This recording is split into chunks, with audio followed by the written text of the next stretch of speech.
Hi everyone! Today I'm going to show you how to make Belle from Beauty and the Beast. I know it's been a while since I made a Disney princess tutorial, but this is definitely one that's been highly requested. So I hope you guys really enjoy this tutorial. For more like these, please subscribe and flip through my other videos to learn how to make the other Disney princesses. Let's get this tutorial started. As always, I start off with the head, so with a flesh colored piece of clay, I'm actually going to flatten the top part of the forehead so that she has some nice puffy cheeks on the bottom. This will give her face a more three-dimensional look. With some brown clay, I'm going to flatten this out to be the base color of her hair. This piece should be about 4 to 5 millimeters thick, and what I'm going to do on one tip is cut out a tiny little widow's peak. So all I'm doing is making the mark of where the widow's peak is going to be, and I'm cutting out 2 semicircles around the widow's peak. Smooth out any of the rough and uneven edges and gently position this widow's peak on the center of her forehead. Once you're happy with the location, go ahead and wrap the clay around the rest of her head.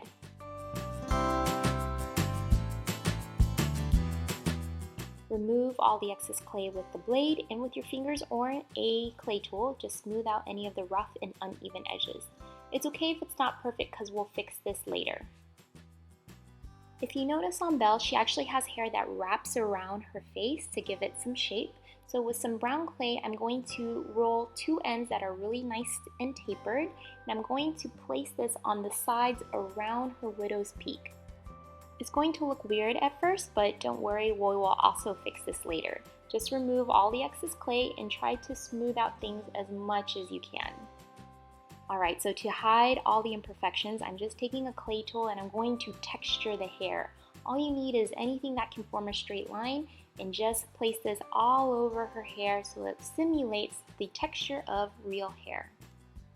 To form the little bun on Belle's head, I'm taking a small piece of clay and shaping this into a nice little flattened ball. And with the clay tool, I'm just going to form dents all around the edge. I'm starting at the center and curling it around to the edge so it looks like a nice little bun when you're done. To help secure this piece onto her head, I used a gold pin on the bun and I stuck this on the center of her head. For the last piece of her hair that's missing, I'm going to form the little ponytail that kind of drapes around her back. So I'm forming a nice little teardrop shape with the very tapered end curling up a little bit. Also, to help secure this, I'm using a gold pin to attach into the bun, and I'm just going to form texture all over the back of the hair so it looks just like the rest of her head. For some added detail, you can take some yellow clay and line the bun so it looks a little more put together. And this, guys, is what Belle's hair looks like when I am all done.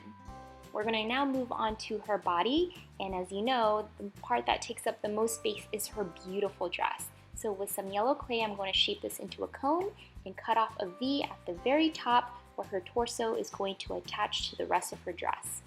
With some light yellow clay and some flesh colored clay, I'm going to form her torso. Just attach 2 pieces together, roll them nice so that they kind of form one solid piece, and remove all the excess clay. For the light piece of yellow color, I'm going to shape the bottom point into a triangle, and this will help insert into the bottom of her dress like so. So Belle is known for her beautiful yellow gown. So to recreate this gown, I'm just taking a whole bunch of yellow pieces of clay, flattening one end with the back of a paintbrush, and sticking it all over her dress. I'm doing this in layers, so make sure you line the perimeter really well. And once you're done with the first layer, go on with the second layer, your third, and try to fit in as many layers as you can. The more layers, the more beautiful and luxurious the dress looks. At the very top, you can line the dress with some yellow clay, and your dress is essentially done. Now you want to roll some flesh colored clay into a long thin snake and cut out some nice little arms for her. Go ahead and attach them onto her body where her shoulder will be, and she has this nice little off the shoulder dress. So I'm going to take some yellow clay, roll it into a nice thin snake, and wrap this from the center all the way around her arm so it looks like she has an off shoulder dress. Before you move on to the rest of the details, now is the great time to attach the head and the body together. I'm just using a gold pin to help with support. And go ahead and add the details of her face.